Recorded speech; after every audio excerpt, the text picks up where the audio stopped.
Tears in Tehran for a national hero. Even Iranians with doubts about their government saw Qasem Soleimani as a loyal soldier. Revenge, revenge, says the placard, a message to the Americans. Everyone loved him. He was a selfless person who knew he would be martyred one day. His loss is very hard for us to bear. Tens of thousands turned out in Kerman, Soleimani's hometown. The Iranian government has declared 3 days of mourning for the man whose job it was to counter US power by financing and arming militia groups across the Middle East. On state TV, the announcer delivered a message from the supreme leader, Ali Khamenei.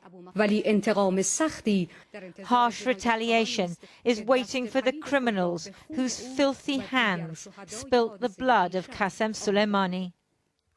The spokesman for Iran's Revolutionary Guard was torn between grief and fury. The temporary happiness of Americans and Zionists will not last long and will soon turn to mourning. The leader of Friday prayers in Tehran was even more blood-curdling.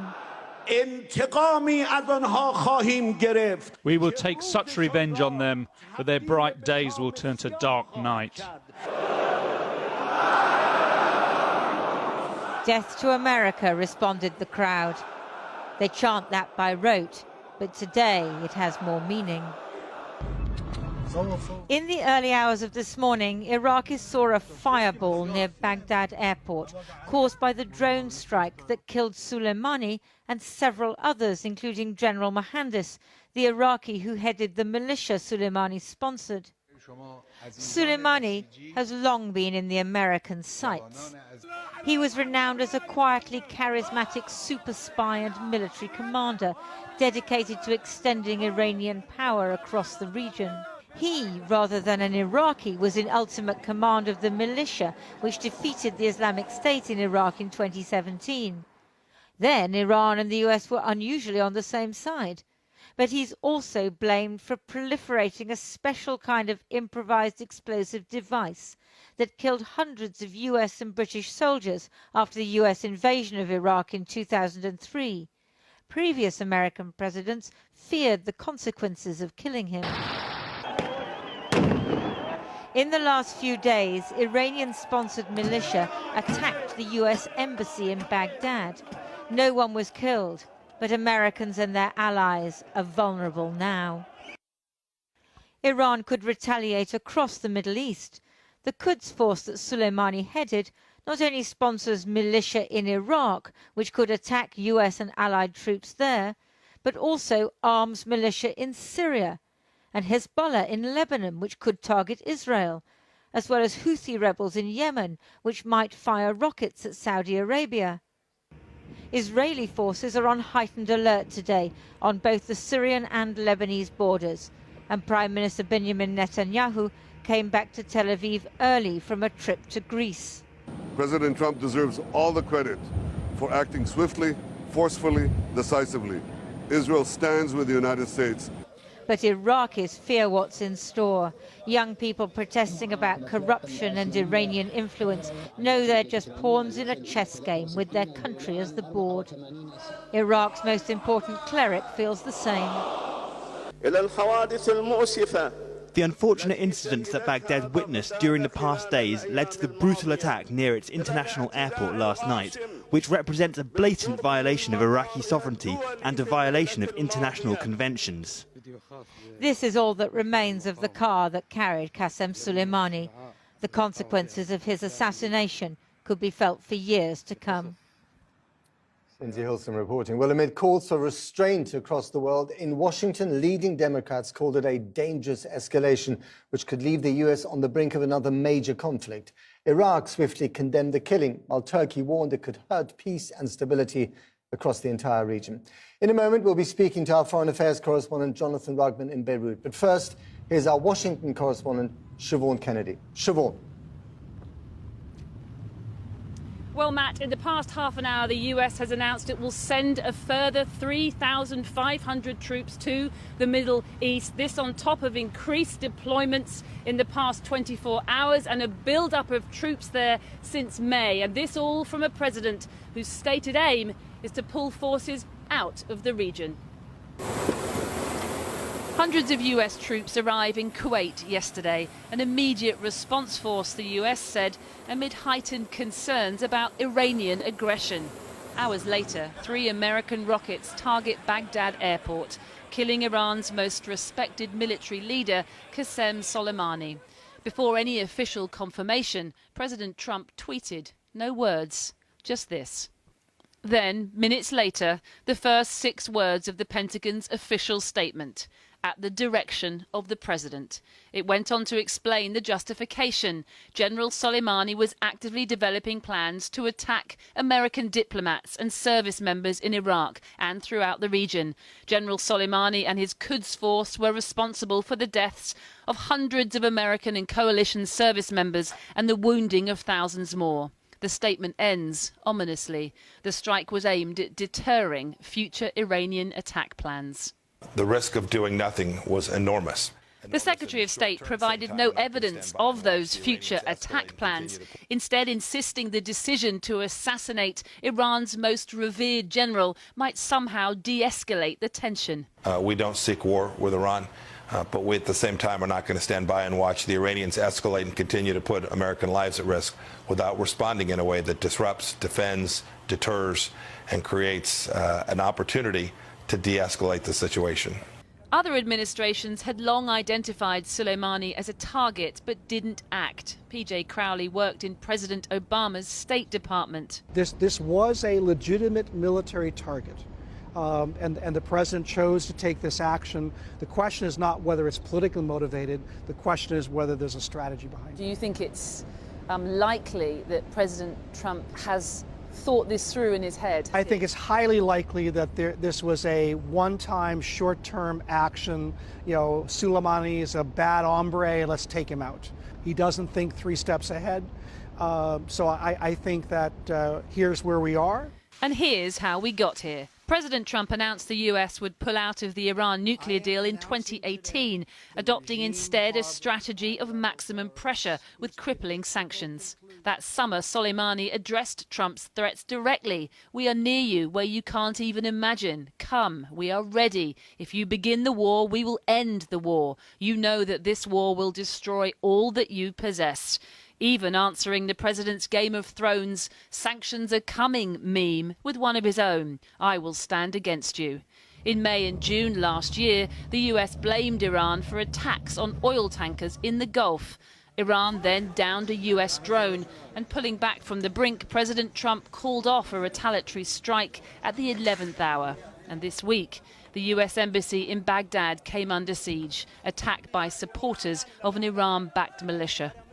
Ironically, President Trump's stated aim is to withdraw from what he calls endless wars.